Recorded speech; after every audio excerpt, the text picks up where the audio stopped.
Oh, all right, fantastic. Hi, everybody. This is somebody who I think is an excellent content creator. Um, Very obviously, most of the people who've been speaking on Intelligent Speech so far are podcasters. However, this gentleman isn't a podcaster, he's a YouTube creator. And he's built up a fervent following on YouTube by looking at history, geopolitics, but looking at how the world could have been at key points in its history. Alternative history can be a flight of fancy. It can be a genre of history where history matches with fiction, where people without a true understanding of history can have incredible flights of fancy and can have nonsensical solutions and visions of how the world could have been.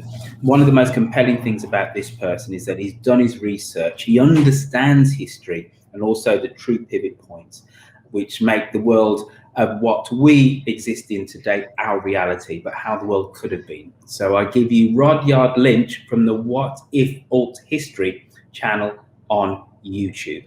Now, people, please remember you have the ability to ask Rudyard some questions in the text chat after he has spoken. Rudyard Lynch, over to you, sir. Hi, everybody. Great to be here. I'm just going to get started on this. So, it really annoys me how a lot of history is taught, and I find it depressing that history is often people's least favorite subject. And it's weird where people will put so much effort into studying Game of Thrones, for example, but into looking at the actual War of the Roses, no one will do the effort, although in real terms, they're very similar things. It's very similar politics, all that stuff.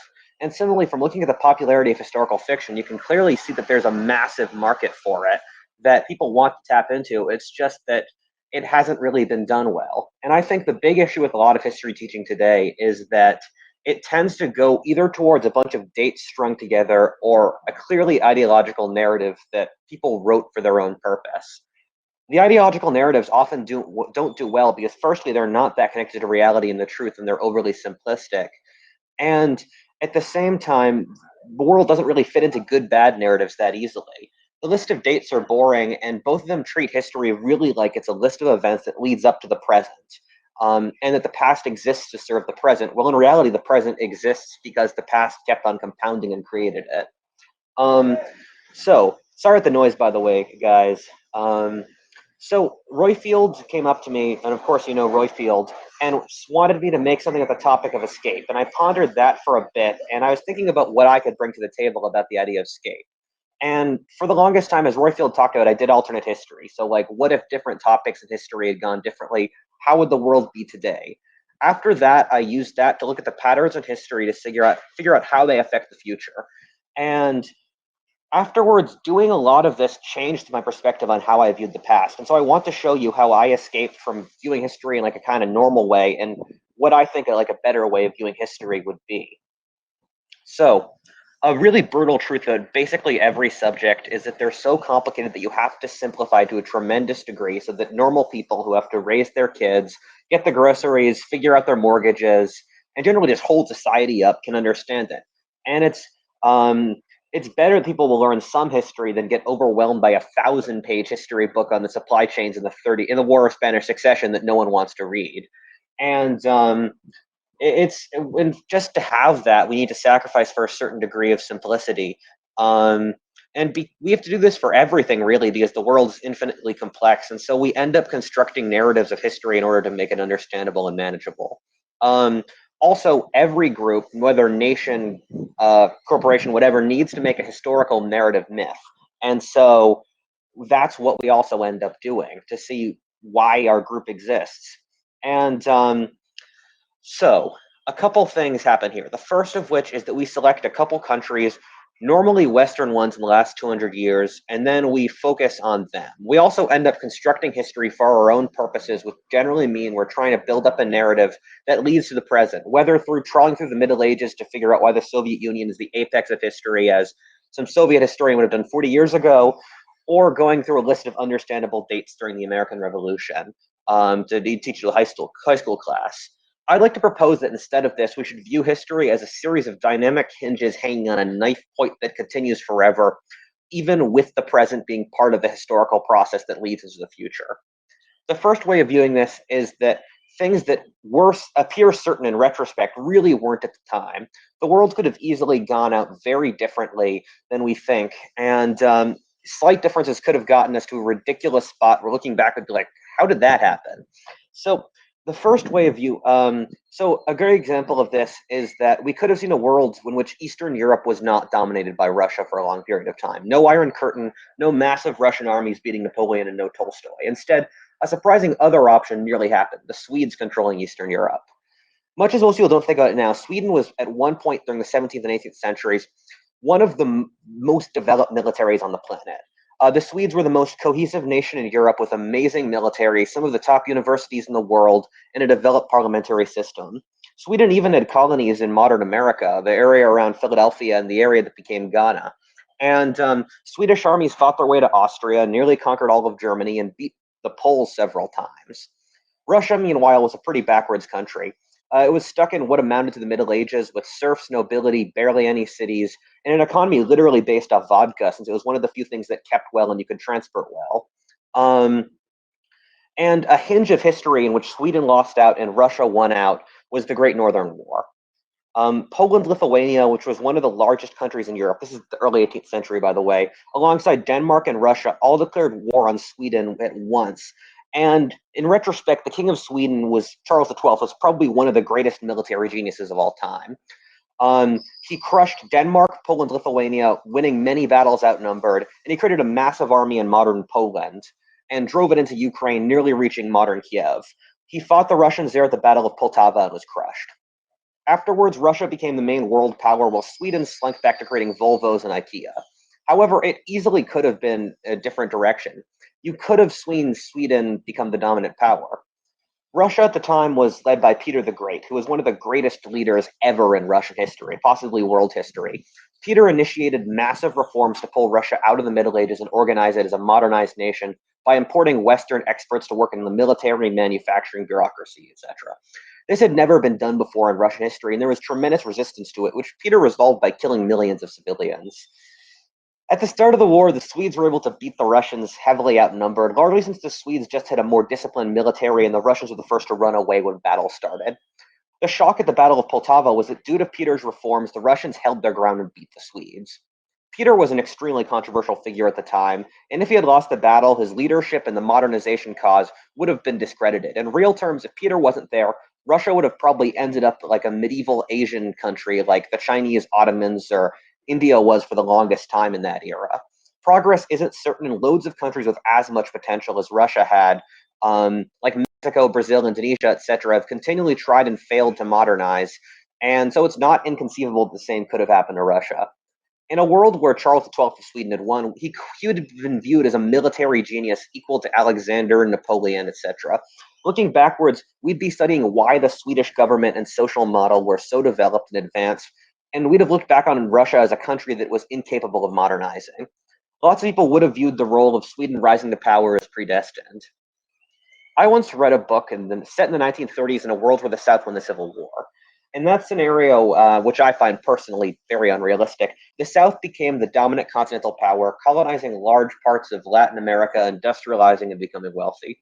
The North, meanwhile, goes the way of Argentina, having cycles of inflation and economic collapse. An interesting part of that is that in this book, they talk about the history books in that world say the South's rise was predestined due to geography, social factors, etc. The South, even if it lost the war, which it never would have in their perspective, was always destined to be dominant while the North poor. This is actually a really powerful school of history in our world in a lot of ways. You get geographic determinism, for example, which basically says geography determines how wealthy a nation is. The issue with this school, although it does have a certain degree of, it is right in a lot of ways, is they just take nations that are rich now and cherry pick why they were successful going backwards.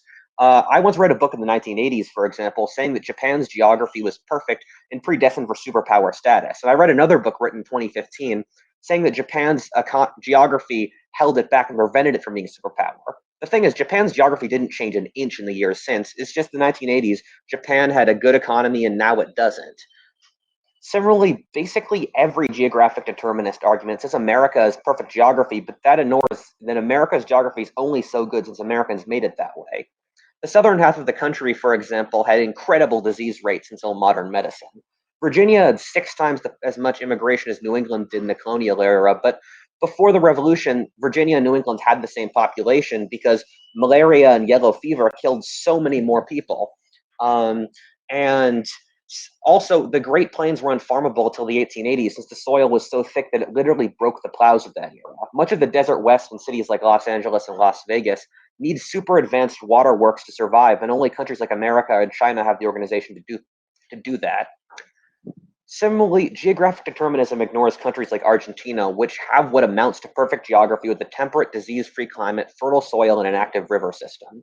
However, the Spanish colonial model in Argentina left it with a social system in which a couple aristocrats controlled legal, political, and economic power. This created a dysfunctional social structure that resulted in Latin America continually hyperinflating their currency on an average of every 15 years. And rule of law wasn't stable enough in Argentina, so if you wanted to build a factory, let's say, you had no confidence that the next dictator would take it from you. However, this in turn doesn't look at how the Spanish social system that informed the history that resulted in Spanish Argentina came from the Middle Ages, in which the North Spanish Christians colonized the Muslim South. A major unheard hinge of Spanish history was that if the King of Castile had introduced a different colonial process in the 13th century, Latin America would probably be as wealthy as the US today, or at least large parts of it, because the Spanish would have been exporting a different, more meritocratic and egalitarian social model to their colonies. When we view history like this, it can easily appear to be really self-serving and removed from reality. For example, on the right, we see a construction of a superiority of Western civilization for a long period of history. Although the West was undeniably far more technologically advanced than other societies after Columbus around then, we have to remember that for centuries before that, China and Islam were far richer and more advanced than the West. Looking for the reasons in the West's success in the ancient Greeks or Islam's modern stagnation in Muhammad is dumb, since both civilizations have had massive up and down since then. It ignores the millions of lives that occurred in between then as people try to improve their societies and scoundrels drag them down. On the left, we see similar anachronisms and backwards thinking. In writing history backwards, we remove agency from the people in the past. If the past leads to the present, then there's no struggle and drama for people in the past. When you make the past a linear move towards the present world, it devalues how tough and dramatic actually living through the past was. For example, in retrospect, the Soviet Union falling apart makes total sense, but the idea that the Soviet Union would just peacefully fall apart would appear ridiculous in the 1970s. I once read a history of the colonization of the New World written in the 1940s, and I was shocked at how real it felt. I could nearly feel the conquistadors sailing on the Amazon through unexplored jungle in the New World. It's easy to forget how, for the people involved in history, it was a very personal and real thing where, like, we never view a conquistador sailing down the Amazon through the lens of a 20-year-old Spanish boy who was terrified of the situation around him and didn't know what was coming next. Because once we look backwards in history, we only look at what succeeded with working and not the uncertainty involved. I'm not saying that we should replace actual factual history books with primary sources. I honestly don't like reading primary sources that much, but I think in school we should teach young people that it was inhabited by actual humans. Looking at history's nasty records, the chances that the next generation also ends up in a historic event could create a sense of solidarity between it. A way we could make history more interesting is by factoring in its inherent chaos. Sorry, I'm running out of time here. I got to skip a bunch of stuff.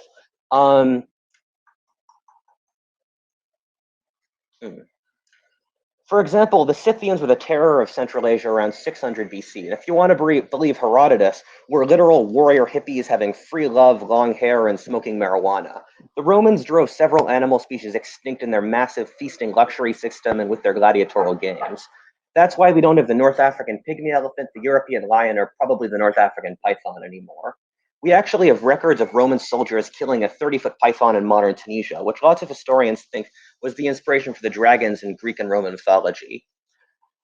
And I think if we add that certain degree of character to history and the vibrancy in how how at the time it was so uncertain, I think it would allow us to make history far more understandable and comprehensive for people today. In the same way that Game of Thrones has got similar drama, and it really attracts people.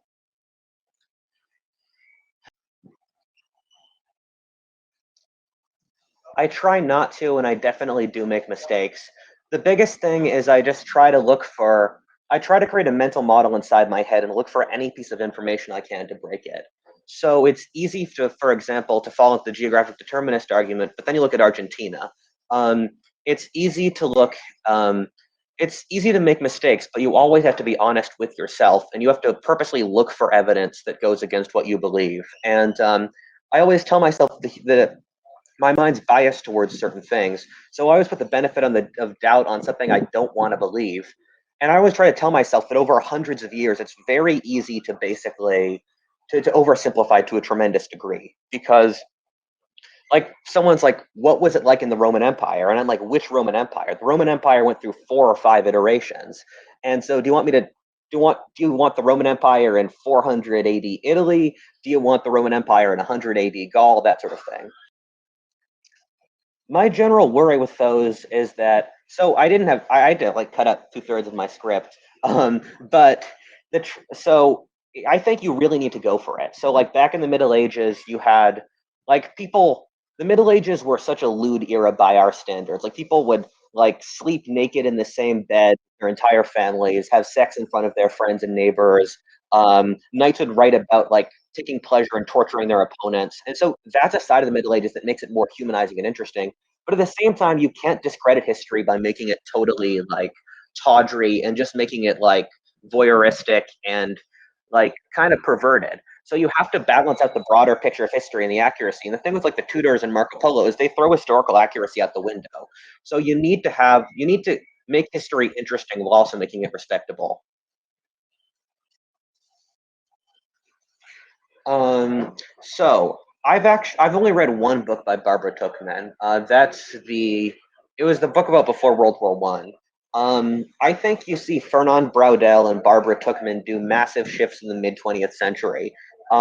You do see a large emphasis upon personal histories, like having lots of like primary sources and all that stuff, starting with Barbara Tuchman. Fernand Braudel had a massive effect because Fernand Braudel, if you don't know, his whole thing is like, I will study the fluctuation of grain prices in 15th century Italy. And then modern academia just swooned at him, and then it's been doing that ever since. So I would say Fernand Braudel probably had a larger effect. Barbara Tuchman's emphasis on personal accounts also had a big effect. So if you're getting a history degree, you're going to read lots of primary sources. And I don't know if that was the case 60 years ago. I mean, I'm not going to give a single answer for anything because everything is really complicated, especially when you get to the humanities when it gets difficult to prove anything. My ranking is so it's a lot of chicken and egg stuff. It's like geography informs culture, which informs demographics, which informs my tier rankings. I look at culture first, then geography, then demographics, then leadership once I analyze whether or not a country is going to succeed or I do alternate history. The thing is, those all inform each other. So a country's culture is, in a lot of ways, informed by its geography. But at the same time, I would put a heavier weight on culture personally, because like Australia has got a completely different climate from the UK, but it showed up with like the parliamentary system and the rule of law, and so Australia became quite wealthy because of that.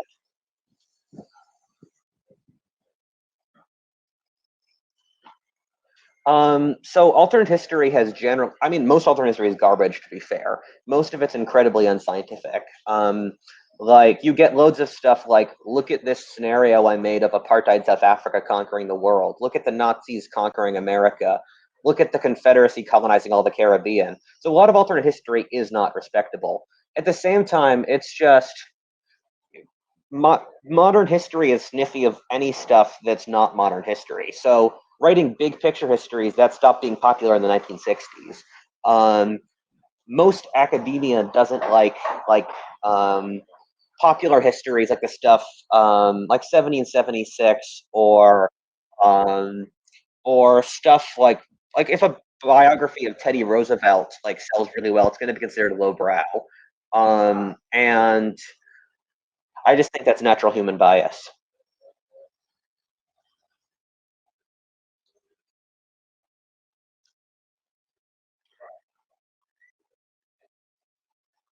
I honestly didn't like it. The alternate history itself is entirely bogus, where there's no way the Japanese and Nazis could have conquered America with World War II in World War II. It's just I could not find a single scenario where that works because America's so huge, massive oceans. They'd have trouble beating like Russia, China, India, conquering those areas first. Um, the book itself, I thought was okay. It was okay written. It was supposed to become like a trilogy, and you can clearly tell that he left on a cliffhanger, but nothing came after the cliffhanger. I would recommend. It surprises me because it was popular because it was the first famous alternate history, but I would say Bring the Jubilee, which I brought up. That was the one with the 1920s with the Confederacy becoming successful. I'd say that book is better written, although both are unrealistic.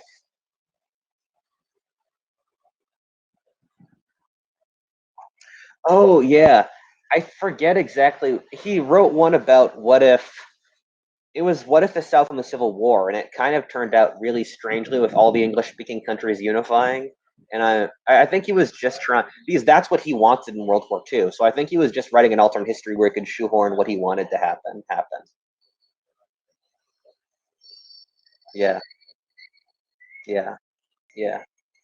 Yeah, I mean, the issue you run into is that for most people, they're going to go to class. That's the only history they're going to get. So you need to have them know the French Revolution, World War One.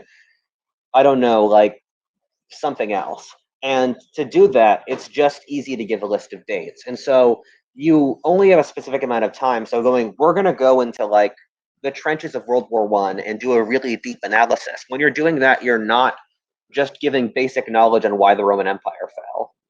So I would love to have a world where we put that much emphasis on history, but I think as of now we don't have a time just to move beyond basics. It might be good to pick a single era and focus in on that, and then like understand that topic in depth.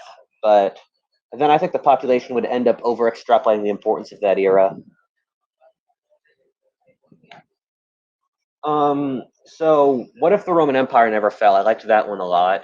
Um, and Oh, sorry, you mean ones I made or other people? So if we're talking about ones I made, okay, okay. So it depends on if you actually want like a accurate historic scenario, something that's fun to read. Um, Actually accurate scenario, I'd go with Timeline 191 by Harry Turtledove, which is the South won the Civil War, and that one is actually it's finely written, but the alternate history is really good. It's the Union sides with the Central Powers in World War One, and then the Confederacy and Canada sides with the Entente, and so it's World War One with Canada and the Confederacy against the Union. Spoiler alert: the Union ends up winning. I'd recommend you read books through 2 through 5 of that series. Two through Yeah, 2 through 5 of that series. For if you want to have fun, this alternate history is totally trashy, but it's the most fun one I read. It's the Peshawar Lancers by S.M. Sterling. It's a world where a comet smashed into Earth in 1888, basically freezing the world technologically in the 19th century, and there's like magic and stuff, and that's the most fun I've had reading alternate history.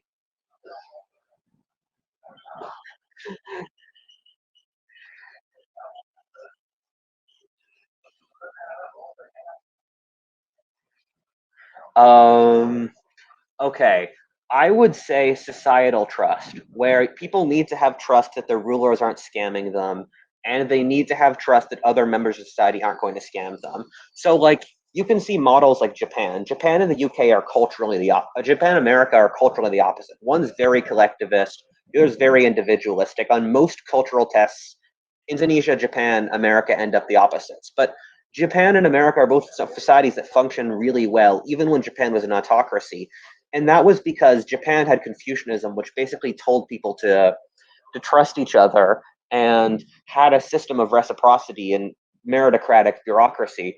And America had the individualist capitalist system. So both of them had a system of competition and selection that resulted in societal trust. Well, in a place like Mexico, like there was a lot of fear that like the Spanish ruling class was exploiting the peasants, and that resulted in less societal trust.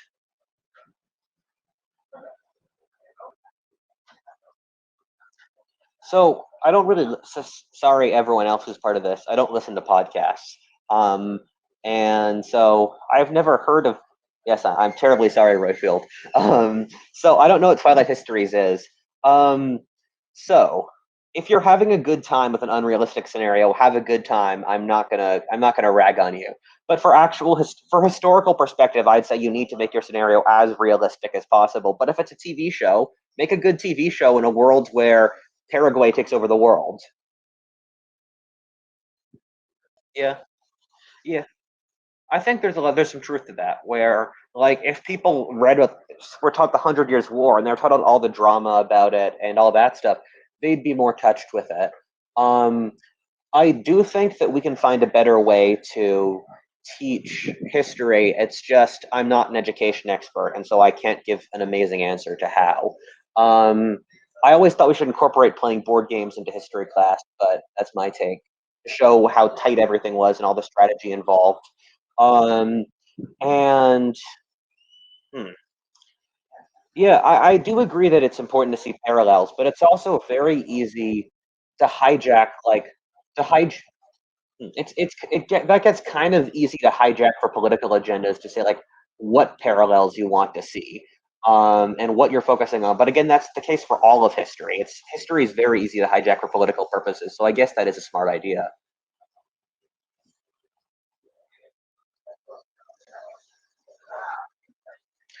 Hmm.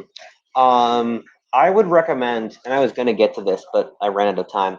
I'd recommend teaching history as a series of hinges where things could have gone differently rather than dates. So I would say this is the Russian Revolution. It could have gone in these five different directions. This is a really dramatic moment because history hung by a thread here. I would like to teach about um, the patterns across history, but I don't think we're smart enough to do that correctly yet. Um, and I mean, I feel like it would be good to incorporate more interactivity, like to teach about pre-World War One European politics through the board game Diplomacy, which is about the European balance of power. But I also feel like that would just I'm not sure a lot of students would want to do that.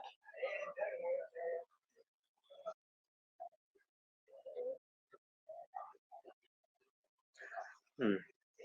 I haven't read that series by Turtle Dove. I've read 191. I've read World War, and a couple others I'm forgetting. Um, I think the Byzantine Empire. I'm not sure they could have survived that long. I'm not sure they could have held on to Spain for that long. Um, and it seems unrealistic that gunpowder would have taken that long to get to them. But I haven't read the book, so I can't speak to its writing style and stuff. I mean, I think all of Turtle Dove books are generally written pretty similarly.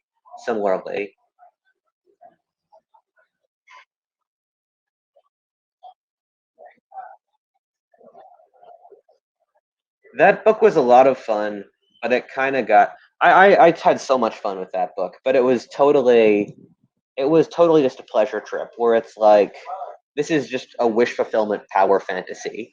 Um, but I had a lot. I took a lot of joy from hearing that 70s West Virginia. It was a book about what if a small town in West Virginia was teleported back to 17th century Germany, and they basically found a democratic republic in Germany and beat all these bad guys. And so, as a history buff, it was amazing to read about this really depressing era of history and have it get better. But there are also points where like a tiny part of the population armed with handguns defeat a bunch of elite Croatian cavalry, and I'm like, there are no stakes here because the Americans are so overpowered.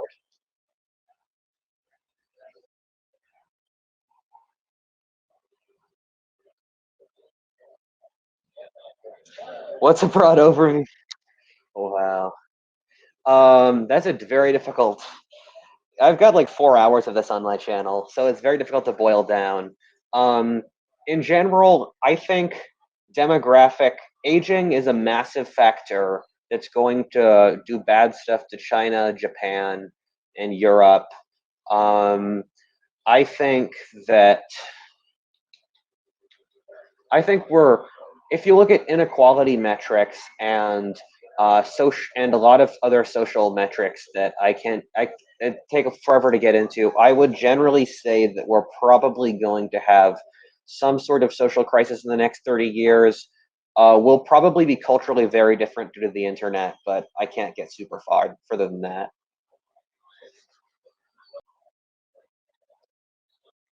Okay, thank you very much. Have a great one. Goodbye.